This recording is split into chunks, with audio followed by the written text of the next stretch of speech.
Hi, I'm Tom Chapple, and I'm an executive coach for young professionals. People, maybe, like you. When I started my practice, I didn't set out to write a book about landing referrals, but so many of my clients were uncomfortable asking that that's what I did. It's called Landing Referrals, and this video is based on the book, as is a 27-lesson video course that I created that I'll talk to you about later.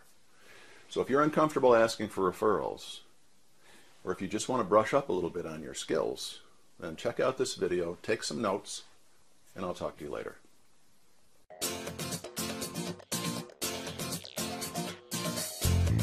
Let's begin with part 1, understanding the concepts. Not too many years ago, having a professional practice was a whole lot easier than it is today. Being a top professional has always had its challenges, but now the challenges are different. In the past, if professionals stayed current on the substantive knowledge in their area of expertise, and they worked hard for their clients, they were pretty much assured of a rewarding practice and a comfortable living. Unfortunately, those days are gone, and they are gone for good. Today, clients are much harder to please, and professionals find themselves having to engage in many different kinds of marketing to try to maintain a steady stream of new clients. A number of factors contribute to this, including the internet, the Great Recession, and increasing competition both from within their profession and from outside it. If you have at least a little experience, you know that the most effective way to get new clients is through word-of-mouth referrals from people who already know and already trust you. Referrals are a byproduct of the solid relationships you build with your clients. Relationships that allow them to trust you enough to let you work with their family and their friends. Clients who believe in you and are happy with your work become your advocates, and advocate clients are your best source of future referrals. And yet, no matter what profession they pursue, most professionals are not natural marketers. They give various reasons for not asking for more referrals. Reasons like these. It's not professional.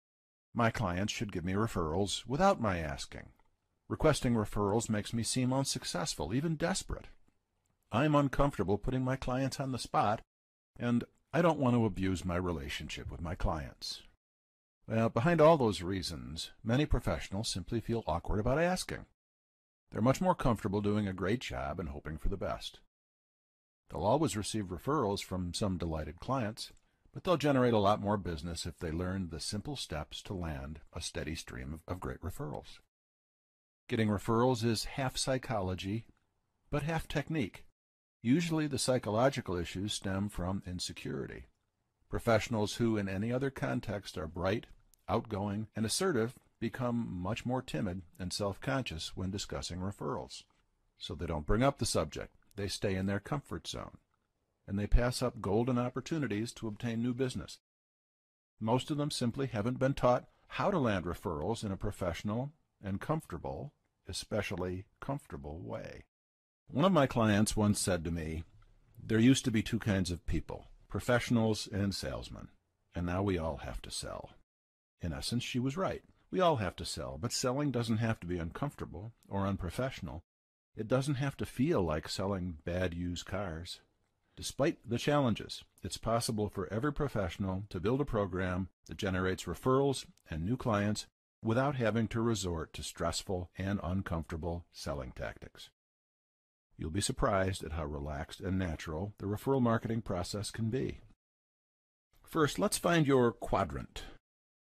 When it comes to landing referrals, the universe of professionals is divided into 4 types. Type 1 is for those who are totally comfortable asking their clients for referrals, and who have the techniques in place that will make it likely they'll land them. Let's call them the referral superheroes. They don't mind stopping clients on the street and asking for business.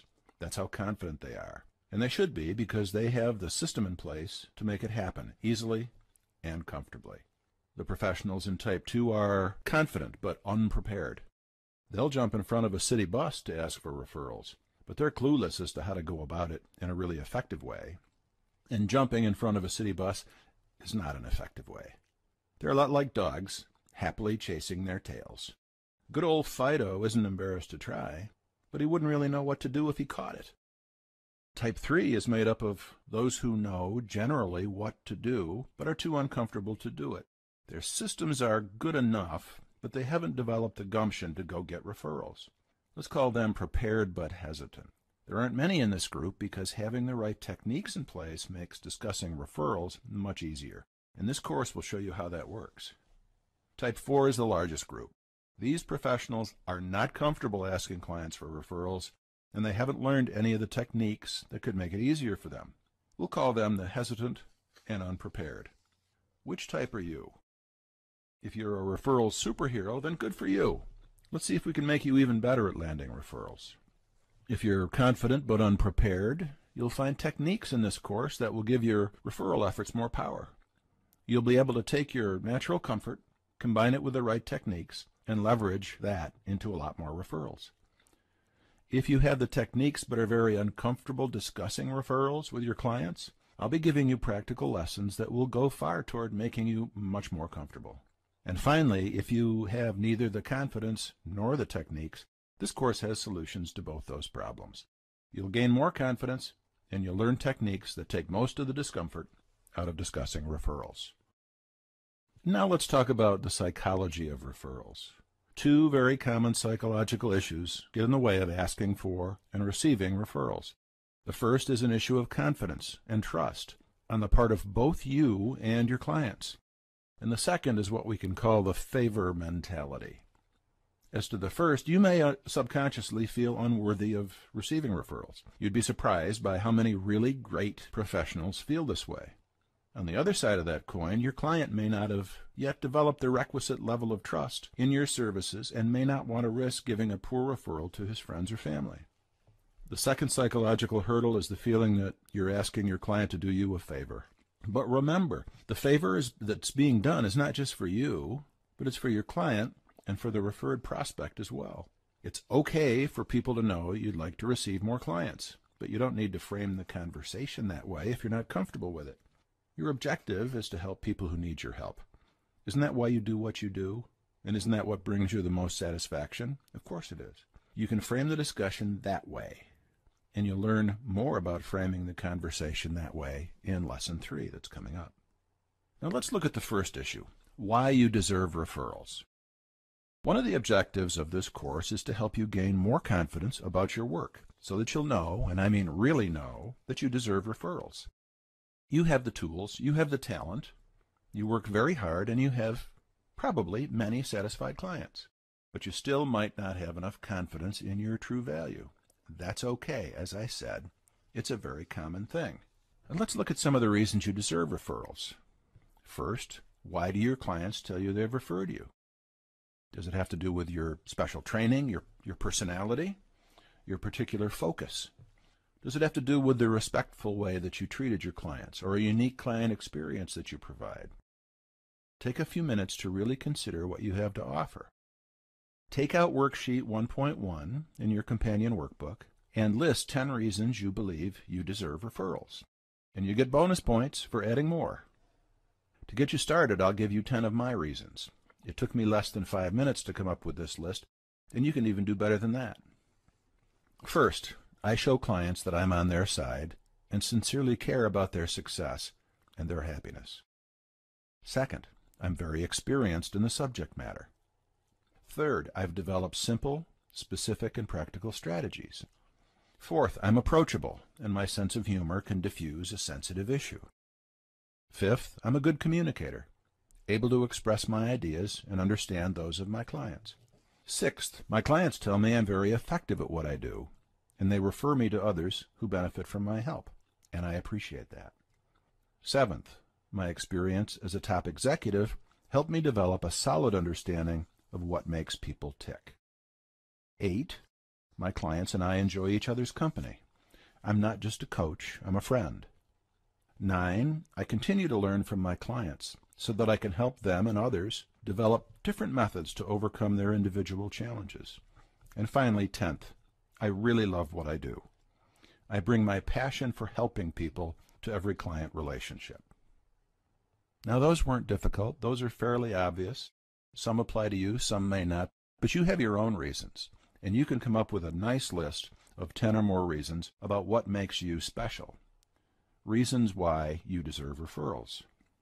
Filling out worksheet 1.1 will give you a better grasp of what makes you special. But when you do that, your work isn't finished. not until you really accept your reasons as a part of who you are. They are simply words on paper that won't serve you or your vision until you get comfortable with them, until you accept them. Think about your 10 reasons and let them sink in. Relish them for a few minutes. You've really earned them. A big thing, there are two psychological problems with getting more referrals. One is the favor mentality, where we hesitate to ask our clients to do us a favor because they pay us and we don't want to put them on the spot, and so we hesitate to ask them. And as I mentioned before, there are favors involved, but there are actually 3 favors involved. There is the favor of your client giving you a referral. That's a favor to you. But your client, when they give a good referral, also look good to their friends and family and whoever they made the referral to. So that's actually a favor that you're enabling them to have. It's a favor you're doing for them. You're enabling them to look good. And then the biggest favor of all is the favor that the top of the pyramid, the new client, is getting, because this is the person with a need, with a problem, with an issue. And by learning about you, you are able to help them by doing what it is that each one of you does. So one of the things to get over the favor mentality is to realize that referrals are not just a favor that your client's doing you, but the big favor is the one that you're doing by helping this person. So we'll talk about that a little bit more another time. But the favor mentality is a psychological issue. And then there's the big one, which is we don't ask for referrals because we lack the confidence that we deserve referrals. And this applies to most people, even high-powered trial lawyers like you, people who have been in business for 50 years. They inside, so many of them, you'd be surprised, are hesitant about asking for referrals because they don't feel like they deserve them. Now, I bet that's true of you. Is that true of you? You don't feel like you deserve a referral? You have to say yes, because otherwise the whole course is just going to die. Yeah. Thank you. Sometimes I knew it was true. yeah. Sometimes when I'm starting out with a new account, I try to set expectations low and appropriately, and I know that I can do really well out of the gate, but sometimes it doesn't go as well immediately as I expected. So there's that like couple days where I'm just kind of fine-tuning things on the account where I just don't feel very good about how the results have been. Kind of disappointed with myself for not getting it like perfect immediately. But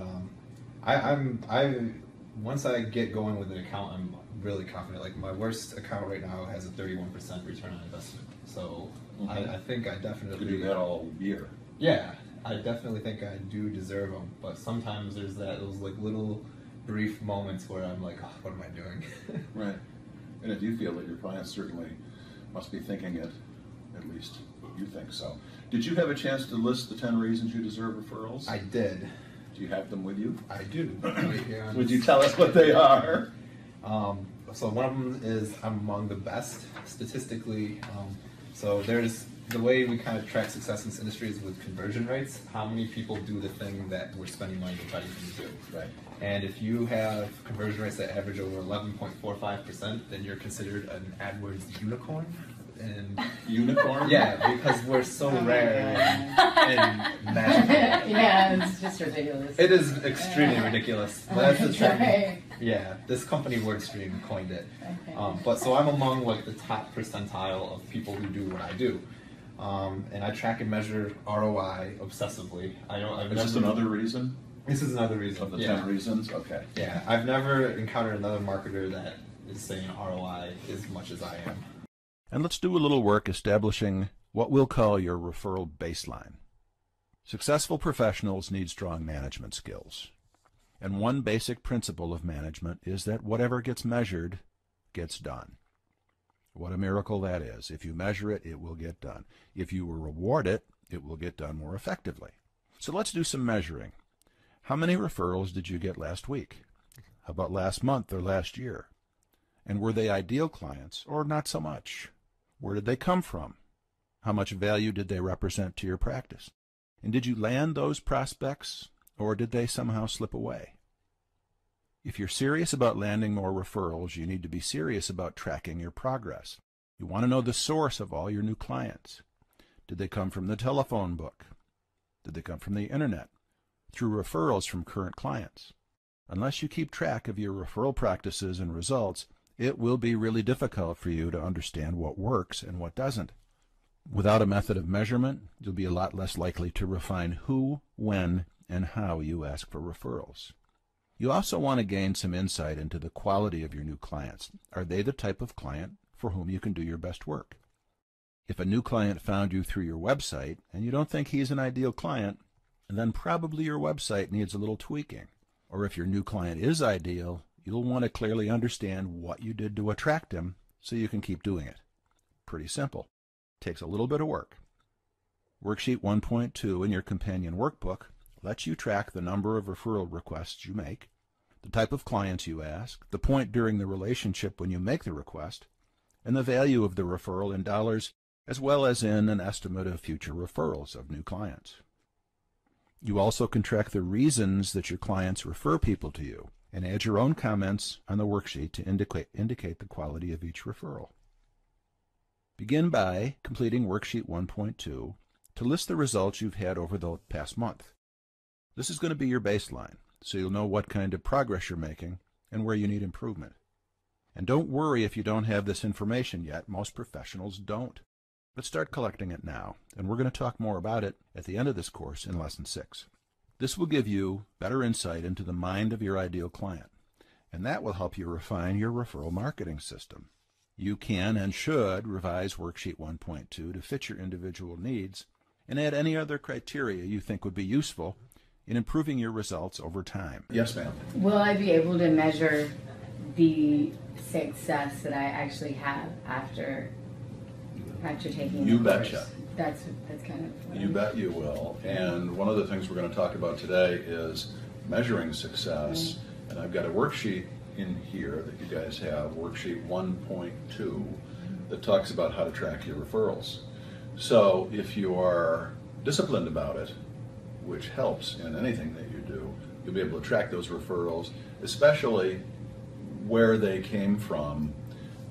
And if they're ideal clients for you, you certainly want to know how they found you, because then you can do more of it. Because a lot of people, as you know, get clients, especially in the early days, who are not ideal clients.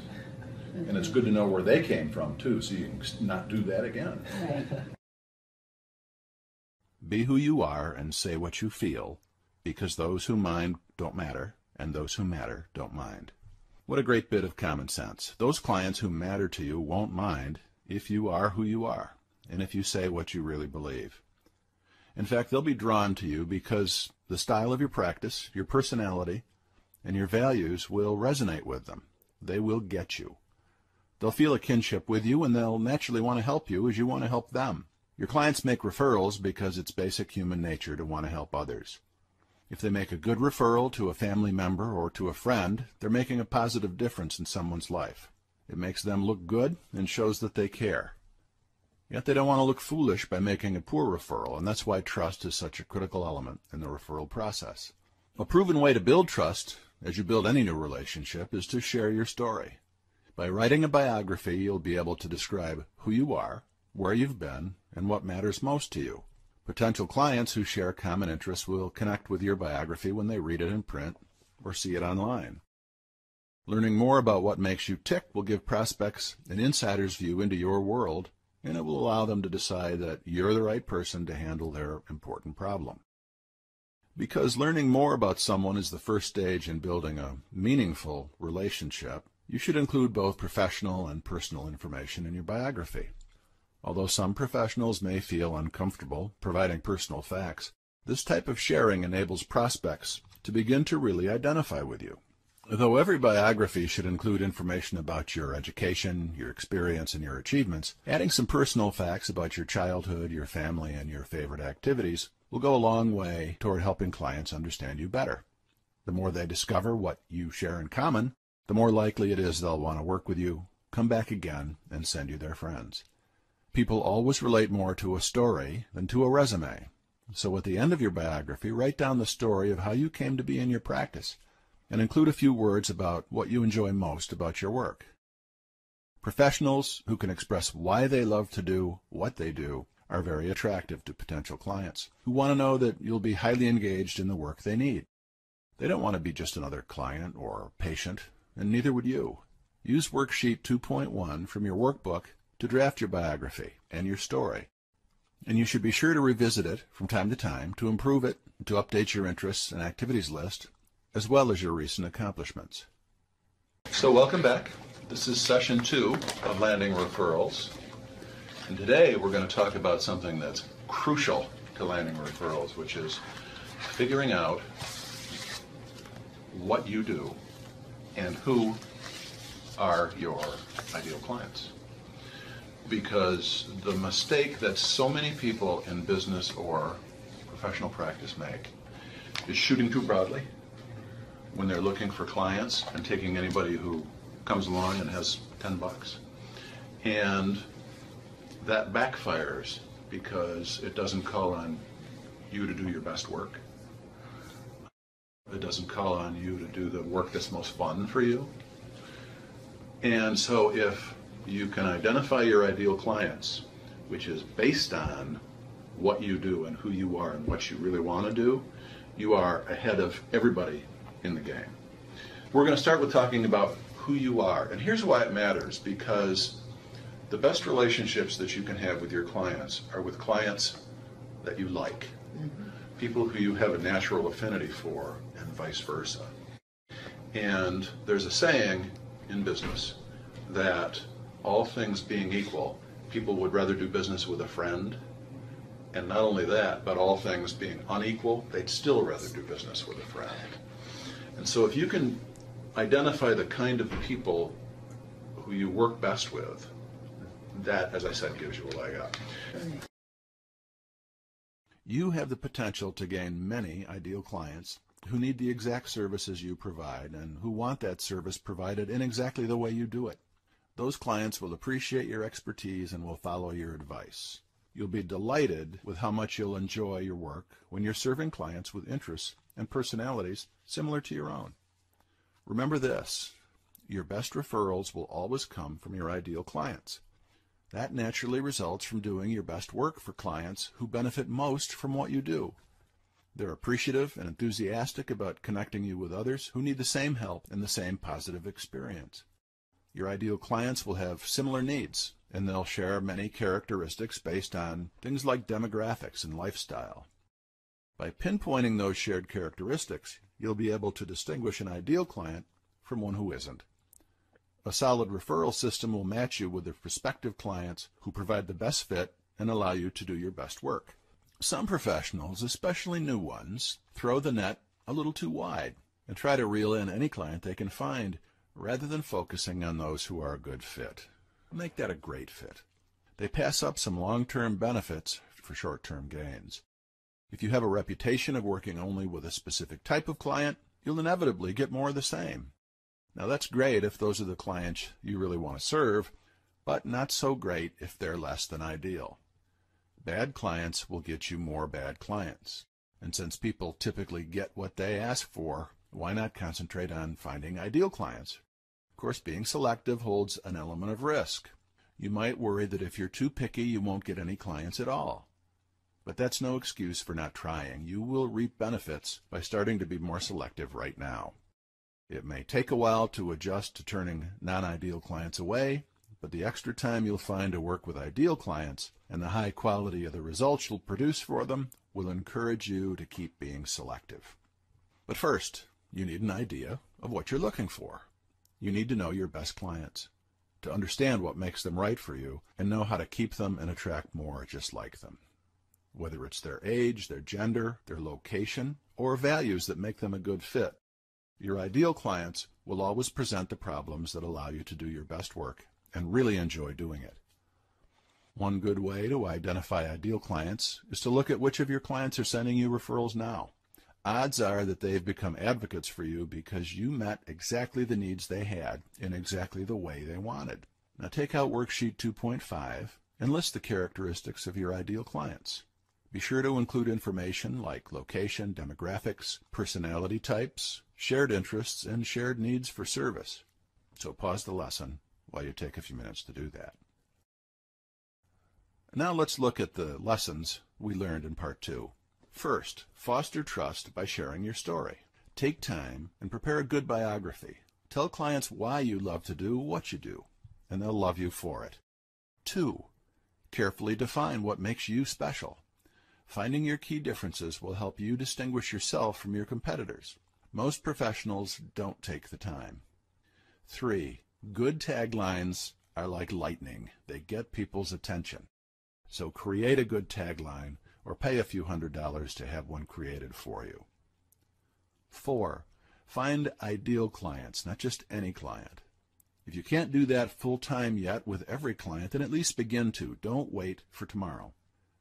5, likes attract. Ideal clients fit your personality and your interests, and they present the issues that call on your very best work, and they are more fun. You can always improve your skills, but please be who you are. Don't try to be someone else. Life is too short.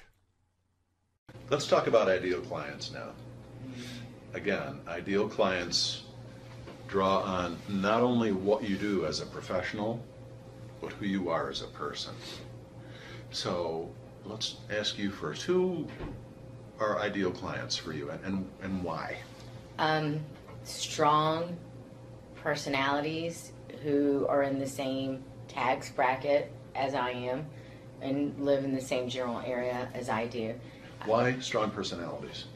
Because I don't like people who are victims, and I really can't work with someone in that mentality. If they can't get out of that victim mentality, I can't help them. Okay. Why same tax bracket? Because I want them to pay my bill. That's why. Same or higher tax right, bracket. or higher, absolutely, absolutely. But they have to, if they're not making around the same salary that I'm making, It's going to be an argument. it is going to be an argument. And I don't want to argue with I don't want my clients to argue with me because they came to me for my advice. So we're not going to argue about what I'm telling them to do. They're going to do their homework, and they have homework, and pay your bills. And they're going to pay their bills, and we're going to get along really well. If you want to be successful, you have to be committed to continue learning about the areas in which you practice. You should be equally committed to learning how to delight your clients. The best way to do that? Ask them. Talk directly with your clients about their expectations and their level of satisfaction. Effective communication builds meaningful client relationships, which in turn establish trust in your practice. And the more your clients trust you, the more likely they'll be to refer their friends and family to you.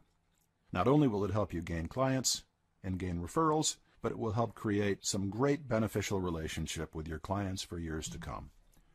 Of course, you talk with your clients now, but you need to add a new level of focus to those conversations so that you both understand what's involved in working together and what's expected as an end result. Top professionals want to be sure that the work they're doing matches the needs and expectations of their clients. The closer the match between the client's need and the service you provide, the more satisfied the client will be.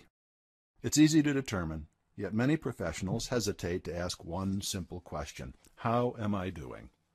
So let's talk about another question: how's our fit? You'll be surprised at how easy it is to rephrase the question of how you're doing so that it feels more natural. Refocusing the conversation as a discussion of fit or match takes away the emotional content that comes with whether you're doing a good job or a bad job. Are you a good person or a bad person? It makes the exchange a lot more comfortable for both you and your client, and it usually generates a more productive and detailed conversation. At your next client meeting, try saying this: you know, it's really important to me that I do a great job for you. I want to be sure that what I'm providing really matches what you need. So tell me if I'm not on the right track. What can I do differently? What can I do more or less of to be sure our services match your needs? Each time you ask, the more likely it is that the needs and services fit will improve. And improving your needs, services fit is a terrific goal, whether or not you eventually get referrals from the client. You'll find that when you discuss fit, you'll work smarter, you'll delight your clients more often, and you'll land better referrals. So at the end of any significant client session, Make it a habit to use the fit conversation. While it may feel a little awkward at first, in a short time it will become a routine and comfortable part of your client relationships. Your clients may have some changes they'd like you to make, but they might hesitate to mention them, and they will appreciate your raising the question.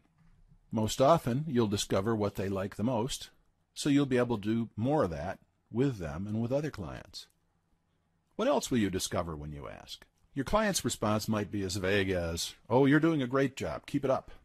Well, that's nice to hear. It doesn't provide much useful feedback. You may be able to get more details by briefly telling them what you did, summarizing it, and how you did it, and then asking what the client found most valuable, or how you might have handled the process a little differently. You can learn from that conversation, and you can modify your service and your firm's client experience accordingly. If you establish this pattern of dialogue with your clients, the odds are strong that you will provide the exact services your clients want, in the exact way they want them. Okay, so what if they tell you they're not getting quite what they expected? In that case, aren't you glad you found out? Or would you rather remain in the dark? If they say there's something not quite right, you'll know that you need to make some improvements, which more likely is just a little fine-tuning. And that will better address their needs. You'll also realize that this is not the time to ask for a referral. Anytime the needs and services match is less than strong, you should hold off bringing up referrals, as the answer is likely to be no. Or the much more common, "Gee, I can't think of anyone at the moment." The more you develop this client-focused communication, the better you'll feel about the relationship, and so will your client. You'll be confident that your clients are happy with your work, and that they'll be willing to provide a referral when and if they have one. Today we're going to talk about magic, specifically magic words. And there are ways that magic words relate to referrals. But first we're going to have a pop quiz. And last time, or maybe the first time we met, we talked about the three big reasons that people don't get referrals. They don't ask, they don't say thank you, and they don't make it easy enough for their clients to give them referrals. Well, there's another reason that's even bigger, and it's that they don't do a good job. Now, all of you, I'm sure, like me, do a good job for your clients almost all the time, except for like this much. But there's something that you can do, a question that you can ask your clients or patients that will assure that you're doing a good job for them. As it said in your reading, and the question is, you could say to them, "How am I doing?" You asked me to do a certain thing, how am I doing? But the problem with that is, both for you and for your client, that's very uncomfortable. In fact, it's so uncomfortable that most of us don't do it. But there's another way to find out how you're doing, which is comfortable for your client, it's comfortable for you, and it also helps bring you closer together because it makes you seem more interested in what you're doing for that person. And the other way is to say, not how am I doing, good, bad, or indifferent, but to say that it's important to me that I do a good job for you. And I want to make sure that we're on the same page. I want to make sure that I'm doing what you want in the way you want it, when you want it done.